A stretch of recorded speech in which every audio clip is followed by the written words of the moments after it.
Persyaratan pencalonan presiden yang diatur di pasal 222 itu dalam pandangan kami jelas bertentangan dengan konstitusi begitu. Membaca pasal 6A ayat 2 dan 6 ayat 3 itu harus satu nafas.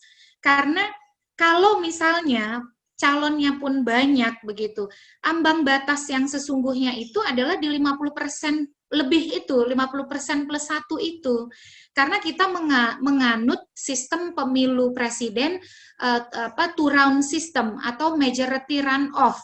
Nah, dengan sistem two round system itu memang kita tidak dalam ini kalau teori sistem pemilu tidak dimaksudkan untuk membatasi kontestan gitu. Pemberlakuan ambang batas pencalonan presiden itu melemahkan kehadiran perempuan untuk berkompetisi di pemilu. Terima kasih Pak Niko atas kesempatannya. Saya kira saya bercerita saja tentang apa yang latar belakangi kami untuk pergi 2 kali ke Mahkamah Konstitusi dan melakukan uji konstitusionalitas pasal yang mengatur pencalonan presiden dan wakil presiden. Kalau kami sendiri di Perludem cenderung tidak ingin atau kemudian menghindari menggunakan istilah presidential threshold. Karena sebenarnya presidential threshold itu kurang pas untuk digunakan kalau kita menyebut soal pencalonan presiden dengan persyaratan kepemilikan 20% kursi atau 25% suara sah yang bersumber dari pemilu sebelumnya begitu. Karena kan sebenarnya kalau kita bicara soal presidential threshold itu kita sudah punya apa itu presidential threshold, persyaratan untuk jumlah minimal yang harus diperoleh oleh kandidat presiden untuk bisa terpilih gitu. Jadi kalau kita komparasikan kan ada presidential threshold, ada temannya satu lagi parliamentary threshold. Kalau parliamentary threshold itu kan adalah jumlah yang harus diperoleh, jumlah suara yang harus diperoleh oleh partai politik untuk bisa diikutkan dalam penentuan perolehan kursi, untuk bisa mendapatkan kursi. Itu parliamentary threshold. Makanya kita mengenal dengan jumlah parliamentary threshold sebanyak 4% di pemilu 2019 lalu. Nah, sementara kalau kita menggunakan logika yang sama bahwa presidential threshold itu kalau dikomparasikan dengan parliamentary threshold adalah perolehan suara minimal untuk memperoleh atau mendapatkan kursi, kalau di parliamentary threshold 4%, maka kalau presidential threshold di konstitusi itu sudah ada, yaitu 50% plus 1 gitu dengan sebaran persyaratan. Jadi kami lebih menggunakan istilah ambang batas pencalonan presiden. Karena yang diperlukan itu adalah sebenarnya juga bukan ambang batas ya, tapi persyaratan pencalonan presiden. Nah, persyaratan pencalonan presiden yang diatur di pasal 222 itu dalam pandangan kami jelas bertentangan dengan konstitusi begitu. Dan itu yang melatar belakangi kami melakukan uji materi sampai 2 kali ke Mahkamah Konstitusi. Karena bagi kami kalau kita bicara persyaratan pencalonan, sebenarnya kan persyaratan pencalonan itu sudah diatur di dalam konstitusi kita bahwa yang mencalonkan itu adalah partai politik atau gabungan partai politik peserta pemilihan umum sebelum pelaksanaan pemilihan umum. Nah, sebelum pelaksanaan pemilihan umum itu artinya kan sebelum hari pemungutan suara, maka proses itu berjalan. Karena biasanya pelaksanaan pemilihan umum itu merujuk kepada pemungutan suara, dan itu juga sudah diputuskan di putusan Mahkamah Konstitusi terdahulu. Jadi kalau soal persyaratan itu sudah jelas gitu ya, persyaratan di konstitusi itu relatif tidak bisa lagi disimpangi di pasal 6A ayat 2. Memang ada pasal 6A konstitusi ayat 5 yang mengatur tata cara pelaksanaan pemilihan presiden dan wakil presiden lebih lanjut diatur dalam undang-undang. Dia ini bicara soal tata cara, bukan sesuatu yang bisa menegasikan ayat 5 pasal 6A ini menegasikan pasal 6A ayat 2 yang memberikan akses pencalonan kepada partai politik yang menjadi peserta pemilu atau gabungan partai politik yang mengusung calon presiden dan wakil presiden. Jadi harusnya kalau bicara konteks tata cara pelaksanaan itu mengatur soal persyaratan misalnya usia itu harus dilengkapi dengan dokumen yang seperti apa, persyaratan pendidikan harus dilengkapi dokumen seperti apa, bukan menyimpangi dengan mengatur sesuatu yang berbeda dari persyaratan pencalonan yang ada di pasal 6A ayat 2, bahwa dalam keyakinan kami pasal 6A ayat 2 itu sebenarnya membebaskan peserta pemilu, partai politik mau sendiri-sendiri atau bergabung mengusung calonnya. Karena kenapa? Kalau kita bicara threshold untuk terpilih berarti mendapatkan kursi ya. Kan konstitusi sudah ada, konstitusi itu mengatur threshold itu adalah yang memperoleh 50% plus 1 gitu ya, atau yang dalam bahasa pasal 6A ayat 3 itu mendapatkan suara lebih dari 50% dari jumlah suara dalam pemilu dengan sedikitnya 20% suara di setiap provinsi yang tersebar di lebih dari setengah jumlah provinsi di Indonesia. Jadi kenapa kemudian membaca pasal 6A ayat 2 dan 6A ayat 3 itu harus satu nafas? Karena kalau misalnya calonnya pun banyak begitu, ambang batas yang sesungguhnya itu adalah di 50% lebih itu, 50% plus 1 itu. Karena kita menganut sistem pemilu presiden two round system atau majority runoff. Nah, dengan sistem two round system itu, memang kita tidak dalam, ini kalau teori sistem pemilu, tidak dimaksudkan untuk membatasi kontestan gitu. Karena kalau kita ingin membatasi kontestan, supaya kontestannya tidak banyak, kenapa kita tidak sekalian saja mengambil sistem popular vote, atau sistem satu putaran gitu, majority dengan popular vote. Jadi satu putaran saja suara terbanyak, berapapun persentase dia peroleh, maka dia akan menang.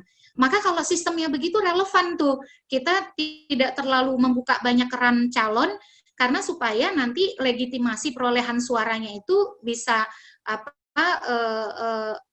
bisa kuat gitu ya. Karena kalau dia menganut popular vote, suara terbanyak, berapapun dia dapat suara, calonnya ada 10, bisa saja calon yang menang itu suaranya cuma 15%. Atau cuma 20% gitu. Sementara kan Indonesia tidak, sistem pemilu kita two round system, sistem 2 putaran, di mana harus mayoritas mutlak, 50% plus 1. Jadi dengan demikian, kalaupun calonnya banyak, dia itu punya saringan. Saringannya apa? Alamiah, yaitu 50% plus 1. Nah, dengan demikian, tidak relevan kalau dari awal saringan itu sudah diberlakukan ketika proses pencalonan. Itu dari sisi cara kami membaca berdasarkan pendekatan sistem pemilu. Nah, yang kedua adalah pandangan kami, kita kan sekarang selalu mendorong partai politik kita melakukan kaderisasi yang demokratis, kader itu dikedepankan, rekrutmen politiknya demokratis. Kenapa kita menyerentakkan pemilu legislatif dan eksekutif, DPR dan presiden? Salah satunya kan ingin mencegah praktik politik transaksional, di mana proses nominasi itu melibatkan deal-deal politik gitu ya, antara partai-partai yang memperoleh hasil pemilu ketika pileknya lebih dulu daripada pemilu presiden. Itu kan salah satu kenapa kita menyerentakkan pemilu. Nah, ketika pemilunya sudah serentak, tiba-tiba upaya untuk mencegah politik transaksional itu menjadi kemudian seakan-akan tidak berharga gitu. Karena pemberlakuan ambang batas pencalonan presiden atau persyaratan pencalonan presiden yang masih memungkinkan transaksi di antara partai-partai untuk mencapai angka jumlah 20% kursi atau 25% suara sah yang sangat tidak logis itu diambil dari hasil pemilu sebelumnya. Padahal kalau kita karakter kita ini kan sistem presidensil. Ciri dari sistem presidensil itu dia tidak dibelenggu oleh parlemen. Tetapi justru dalam sistem presidensil yang mau kita anut, kita perkuat dengan keserentakan pemilu antara pileg dan pilpres, presiden dicalonkan dengan terbelenggu dan tergantung pada kekuatan parlemen yang dihasilkan dari pemilu sebelumnya. Jadi wajar saja kalau kemudian terjadi dominasi parlemen di dalam proses pencalonan presiden, karena parameter pengukurannya, pencalonannya adalah kepemilikan kursi dan suara yang ada di parlemen begitu, dan hasil pemilu DPR. Jadi presiden bergantung kepada hasil pemilu DPR, itu kan tidak kongruen dengan sistem presidensil kita, dan juga tidak kongruen dengan upaya kita memperkuat partai politik melalui rekrutmen dan kaderisasi yang demokratis. Toh juga pada ujung-ujungnya kita kesulitan untuk mencalonkan kader-kader terbaik karena saluran itu tidak bisa difasilitasi melalui pencalonan di Pilpres. Partai mungkin suaranya tidak sampai 20% kursi atau 25% suara, tapi partai punya kader yang betul-betul mumpuni. Akhirnya dia harus mau tidak mau bernegosiasi dengan partai lain, dan negosiasi itulah yang sangat rentan pada munculnya oligarki tadi ya, munculnya praktik transaksional untuk mendapatkan tiket pencalonan. Nah, ini yang pintu masuk oligarki menjadi semakin kuat ketika tadi kader terbaik partai itu tidak bisa diusung oleh partai. Kalau dia mau maju, maka dia harus bernegosiasi dengan partai lain. Dan ruang negosiasi itulah yang kemudian menjadi pintu masuk yang sangat terbuka lebar bagi peran-peran oligarki untuk kembali. Akhirnya yang bisa jadi calon presiden ya dia lagi, dan dia lagi gitu. Nah, ini yang bagi kami politik kita akan semakin tidak kompetitif kalau ambang batas pencalonan presiden itu atau persyaratan pencalonan presiden masih diberlakukan. Politik identitas dan polarisasi akan semakin kuat. Karena kenapa? Karena memang kompetisinya tidak dibangun berbasis itu tadi, kaderisasi dan rekrutmen politik. Kader-kader terbaik itu tidak bisa diusung, mereka terpaksa bernegosiasi dengan partai-partai lain, tidak secara alamiah. Dan karena basisnya tidak ideologis, basisnya tidak programatik, maka yang terjadi adalah alih-alih kita hanya punya 2 calon dan orientasi pada kebijakan, tapi malah didekati dengan pendekatan-pendekatan yang tadi ya membelah, polarisasi politik yang sangat hebat. Karena kenapa? Karena memang koalisi yang terbangun itu tidak alamiah gitu. Koalisi yang terbangun itu koalisi terpaksa. Daripada tidak punya calon, daripada tidak dapat kue, ya lebih baik kemudian dorong saja mereka yang memang sudah punya akses lebih, dan akhirnya gerakan di bawah itu bukan gerakan politik yang programatik berbasis visi misi program, tapi gerakan politik yang penting bagaimana kita bisa menang gitu. Karena kan calonnya cuma 2. Kalau merujuk kepada putusan Mahkamah Konstitusi, kalau pemilu cuma 2 calon di Pilpres, maka berdasarkan suara terbanyak kan. Jadi ketika there's no point of return, kita tidak punya ruang untuk kembali mulai dari awal, ketika calon hanya 2, ya segala cara digunakan, termasuk pendekatan-pendekatan yang sangat emosional dan post-truth juga masuk, hoax juga masuk gitu. Jadi itu yang makin membahayakan pemilu kita dengan pemberlakuan ambang batas pencalonan presiden. Dan termasuk yang terakhir, jadi selain dalam pandangan kami itu bertentangan dengan konstitusi, tidak sejalan dengan penguatan sistem presidensil yang kita upayakan, membelenggu presiden dengan kekuatan parlemen. Yang ketiga melemahkan partai politik karena upaya memperkuat kaderisasi dan rekrutmen politik demokratis untuk mengusung kader itu tidak bisa tersalurkan. Yang kelima, dia menyuburkan praktik politik yang tidak programatik dan jauh dari ideologis.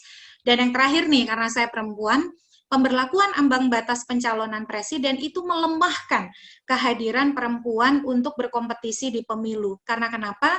Karena kan saluran-salurannya semakin sempit tuh. Tapi kalau misalnya semua partai boleh mengusung, kalau kita rujuk kemarin, misalnya PSI ya, bukan tidak mungkin kan Grace Natali diusung oleh PSI gitu. Atau kemudian kemarin itu Partai Berkarya sempat ketuanya juga perempuan. Nah, karena dia diusung oleh partainya sendiri, dia bisa punya calon perempuan. Jadi kerugian yang mungkin tidak banyak diulas ya, selain tadi ambang batas pencalonan presiden ini memperkecil dan mempersempit ruang perempuan untuk eksis di politik gitu. Selain juga tadi ya praktik mahar politik yang mungkin akan sangat sulit kita atasi karena tadi ada kepentingan untuk mencapai sejumlah angka tertentu. Saya kira demikian Bang Niko, awalan dari saya yakin ini hanya bumbu-bumbu permukaannya saja karena Bang Margarito lebih punya argumen yang lebih kuat dan lebih meyakinkan terkait dengan penghapusan ambang batas pencalonan presiden yang hari ini di RUU Pemilu masih diakomodir. Terima kasih. Assalamualaikum warahmatullahi wabarakatuh.